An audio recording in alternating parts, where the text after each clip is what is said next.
Sir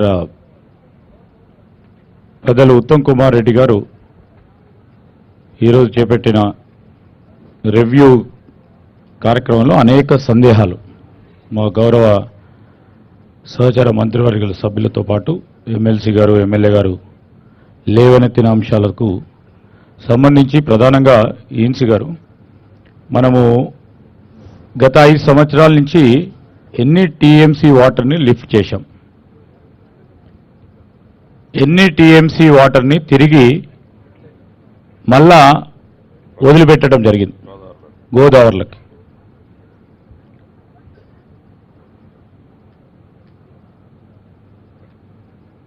ఈరోజు మనం చూసినాము, ఎందుకంటే మీరు కూడా చూసినారు, కాళేశ్వరం ప్రాజెక్టులో జరిగిన అవినీతికి సంబంధించి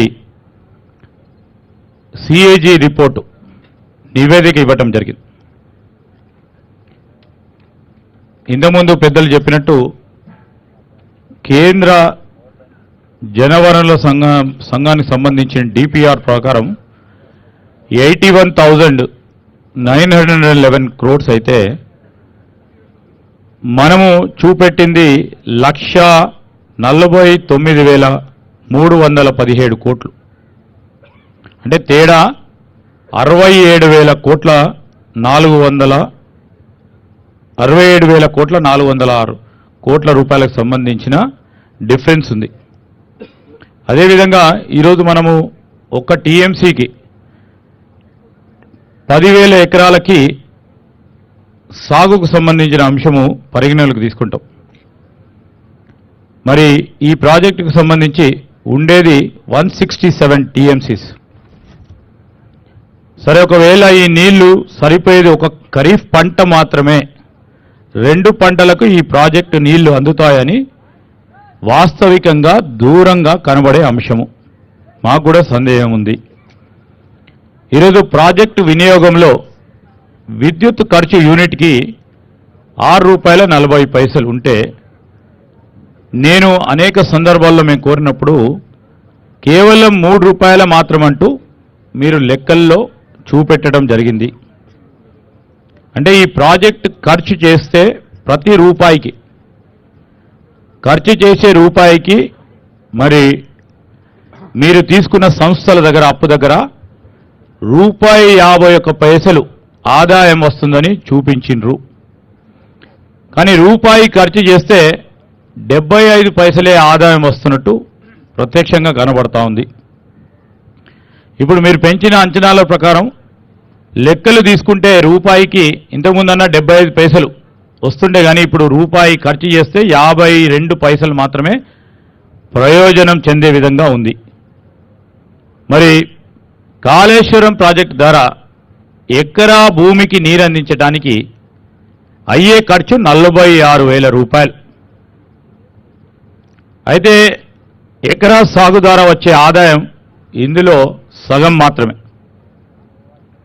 మరి మనం అందరం కూడా చూస్తూ ఉన్నాం, ఈ ప్రాజెక్టుకు సంబంధించి విద్యుత్తు రాష్ట్రంలో ఉత్పత్తి అయ్యే విద్యుత్తులో దీనికి విద్యుత్తు లిఫ్ట్ ద్వారా ఇచ్చేది 47%. ప్రాజెక్టు సంపూర్ణంగా వినియోగించుకోవాలంటే అవసరమయ్యే విద్యుత్తు 14,344 మెగావాట్లు.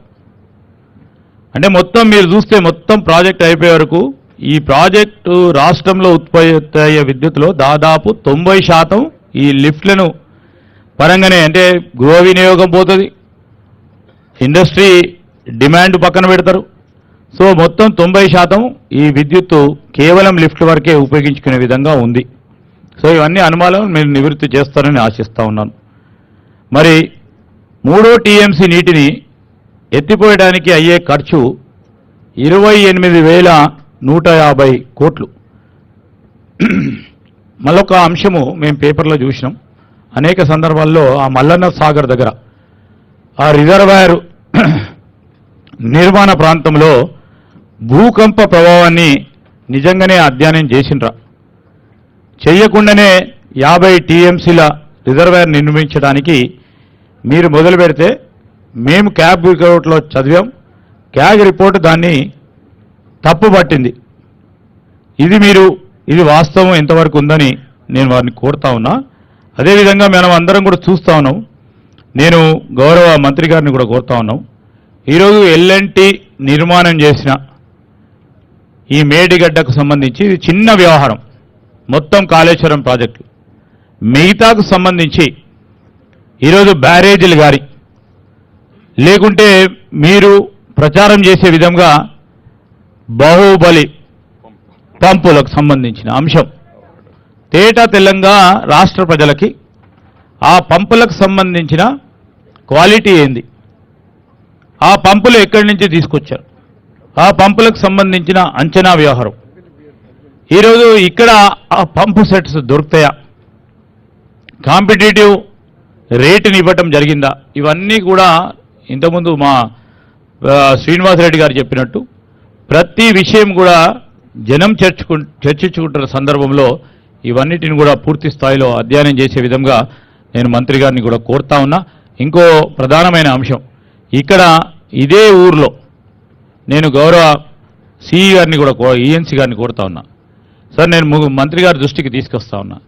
ఇదే మేడిగడ్డ, ఇదే అంబటిపల్లి గ్రామానికి సంబంధించిన రైతులు, ఇదే సూరానానికి సంబంధించిన రైతులు, మా ప్రాంతానికి సంబంధించిన మా రైతు సోదరులకు సంబంధించి అసలు డ్రాఫ్ట్ నోటిఫికేషన్ రాకముందే కంపెనీ అధికారులు వేరే ఇతర పేర్ల మీద రైతుల దగ్గర కొనుగోలు చేసి దాని తర్వాత డ్రాఫ్ట్ నోటిఫికేషన్ వేసి ఈరోజు రైతులకు అన్యాయం చేసే విధంగా అన్యాయం జరిగింది. ఒకటి, దానిపైన విచారణ జరపాలని మేము కోరుతా ఉన్నాం. రెండవది, ముంపుకు గురైతా ఉన్నాయి. ముంపుకు గురైతా ఉన్న ఆ రైతు సోదరులకు సంబంధించి ఎప్పుడూ లిఫ్ట్ చేసినా ఇంతకుముందు చెప్పినట్టు నీటి ప్రవాహం పెరిగినా మరి మీరు ఎఫ్ఆర్ఎల్ అనేక సందర్భాల్లో 2 సార్లు రివ్యూ మీటింగ్కు నేను ప్రతిపక్ష శాసనసభ్యుడిగా ఉన్నప్పుడు మరి మురళీధర్ రావు గారు కానీ ఈ ప్రాంతానికి సంబంధించిన వెంకటేశ్వర్లు గారు కానీ ఎఫ్ఆర్ఎల్ మొత్తం పూర్తి స్థాయిలో అధ్యయనం చేసిన తర్వాతనే అంతవరకు సేకరణ చేశామని చెప్పారు. చాలా సంతోషం. అయినా కానీ ఎందుకు మునుగుతా ఉన్నాయి? నేను ఇంజనీర్ని కాదు, కానీ ముంపుకు గురి కావద్దు. ఈరోజు ఎందుకు ముంపుగా ఇటు మంతనికి కానీ అటు చెన్నూరు ప్రాంతాలకు సంబంధించిన రైతు సోదరుల చాలా వ్యవసాయ భూములు ముంపుకు గురైతా ఉన్నాయి. నష్టపరిహారం ఇవ్వలేదు. క్రాప్ హాలిడే ఒక ప్రాంతంలో అటువైపు ప్రాంతంలో ఉన్న మా అన్నారం, మల్లారం, వెంకటాపూర్ గ్రామాలకు సంబంధించి కానీ అక్కడ చాలా కష్టపడితే అక్కడ క్రాప్ హాలిడే ఇచ్చారు. అటున్న సుందిళ్లకు సంబంధించిన ఆ ప్రాంతాలకు సంబంధించిన ఆ కిందున్న గ్రామాలకి క్రాప్ హాలిడే ఇవ్వలేదు, క్రాప్ కంపెన్సేషన్ ఇవ్వలేదు. ఈ విధంగా పూర్తి స్థాయిలో మా ప్రాంతం నష్టపోయింది. ఇంతకుముందు మా సహచర మంత్రివర్గ సభ్యులు రెవెన్యూ మంత్రి గారు చెప్పినట్టు అన్ని టీఎంసీలు 9 టీఎంసీలు వ్యత్యాసం కనబడ్డది. సరే, మా ప్రాంతానికైతే 1 ఎకరానికి నీరు వేయలేదు. సో దానికి సంబంధించిన సంశయం కూడా మా ప్రాంత ప్రజల్లో ఉంది. వీటన్నిటిని కూడా నివృత్తి చేసే భాగంలో నేను గౌరవ మంత్రి గారిని కోరుతా ఉన్నా. మేము ఇంతకుముందు లేవనెత్తిన అంశాలతో పాటు మీరు థర్డ్ పార్టీ అంశాలను కూడా ఈరోజు మాకు కావాల్సింది బ్యారేజీలు, దాని తర్వాత పంప్ హౌజులకు సంబంధించిన అనేక అంశాలు. ఎందుకంటే 3 సంవత్సరాల క్రితం భారీ వర్షాల కారణం మొత్తం పంప్ హౌజులు ముంపుకు గురైనాయి.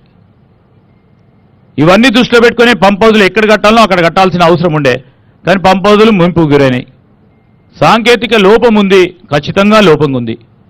దానిపైన తప్పకుండా మీరు ఏ విధమైన నిర్ణయం తీసుకుంటారో అదే విధమైన నిర్ణయానికి సంబంధించి ముఖ్యమంత్రి గారితో కూడా మీరు సంప్రదించి ఈరోజు మనకు ప్రజలకు చెప్పాల్సిన అనేక అంశాలు ఉన్నాయి, తిరిగి తేట తెల్లంగా చెప్పే కార్యాచరణ తీసుకోవాలని నేను కోరుతా ఉన్నాను. థ్యాంక్ యూ శ్రీధర్ బాబు గారు.